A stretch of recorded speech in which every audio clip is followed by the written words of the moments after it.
Hello बच्चों, आज हम अपनी कक्षा 12वीं की पाठ्य पुस्तक आरोह भाग 2 का गद्य खंड से पाठ पढ़ेंगे। श्रम विभाजन और जाति प्रथा और मेरी कल्पना का आदर्श समाज। ये जो पाठ है इसके लेखक बाबा साहब भीमराव अंबेडकर जी हैं।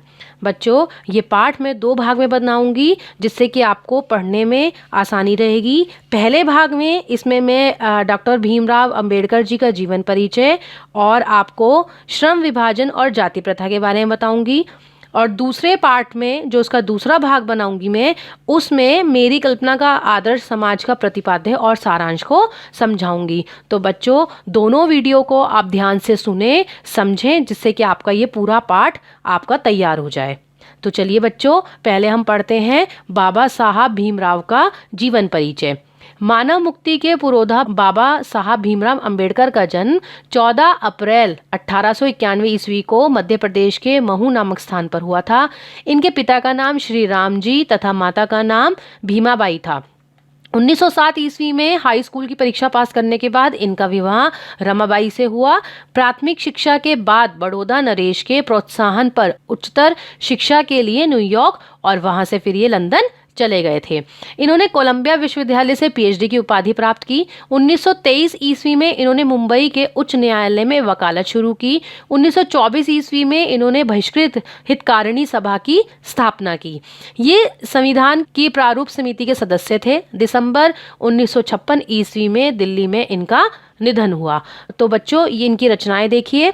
बाबा साहब अंबेडकर बहुमुखी प्रतिभा से संपन्न व्यक्ति थे। हिंदी में इनका संपूर्ण साहित्य भारत सरकार के कल्याण मंत्रालय ने बाबा साहब अंबेडकर संपूर्ण वाङ्मय के नाम से 21 खंडों में प्रकाशित किया है। इनकी रचनाएं देखिए। The custom in India, their mechanism, genesis and development, the untouchable, who are they, Who are the Shudras, Buddha and his Dhamma, Thoughts on Linguistic States, The Problem of the Rupee, The Abolition of Provisional Finance in British India, The Rise and Fall of the Hindu Women, Annihilation of Caste, Labor and Parliamentary Democracy, Buddhism and Communism। तो ये बच्चों इनकी क्या थी, पुस्तकें थी। मूक नायक बहिष्कृत भारत जनता का पत्रिका का संपादन किया। इनकी साहित्यिक विशेषताएं। बाबा साहब आधुनिक भारतीय चिंतकों में से एक थे। इन्होंने संस्कृत के धार्मिक, पौराणिक और वैदिक साहित्य का अध्ययन किया तथा ऐतिहासिक सामाजिक क्षेत्र में अनेक मौलिक स्थापनाएं प्रस्तुत की। ये इतिहास मीमांसक, विधिवेता, अर्थशास्त्री, समाजशास्त्री, शिक्षाविद तथा धर्म दर्शन के व्याख्याता थे। स्वदेश में कुछ समय इन्होंने वकालत भी की। इन्होंने अछूतों, स्त्रियों व मजदूरों को मानवीय अधिकार व सम्मान दिलाने के लिए अथक संघर्ष किया। डॉक्टर भीमराव अंबेडकर भारत संविधान के निर्माताओं में से एक हैं। इन्होंने जीवन भर दलितों की मुक्ति व सामाजिक समताओं के लिए संघर्ष किया। उनका पूरा लेखन इसी संघर्ष व सरोकार से जुड़ा हुआ है। स्वयं डॉक्टर अंबेडकर को बचपन से ही जाति आधारित उत्पीड़न, शोषण व अपमान से गुजरना पड़ा था। व्यापक अध्ययन व चिंतन मनन के बल पर इन्होंने हिंदुस्तान के स्वाधीनता संग्राम में एक नई अंतर्वस्तु प्रस्तुत करने का काम किया।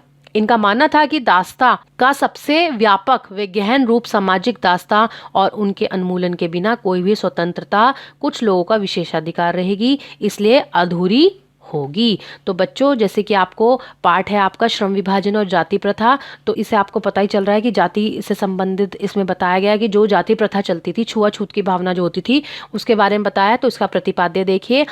यह पाठ बाबा साहब के विख्यात भाषण एनिहिलेशन ऑफ कास्ट पर आधारित है। इनका अनुवाद ललई सिंह यादव ने जाति भेद का उच्छेद शीर्षक के अंतर्गत किया। इस भाषण जाति पाति तोड़क मंडल लाहौर के वार्षिक सम्मेलन के अध्यक्षीय भाषण के रूप में तैयार किया गया था, परंतु इसकी क्रांतिकारी दृष्टि से आयोजकों की पूर्ण सहमति न बन सकने के कारण सम्मेलन जो है स्थगित हो गया था।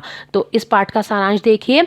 लेखक कहता है कि आज के युग में जातिवाद के पोषकों की कमी नहीं है। समर्थक कहते हैं कि आधुनिक सभ्य समाज कार्यकुशलता के लिए श्रम विभाजन को आवश्यक मानता है।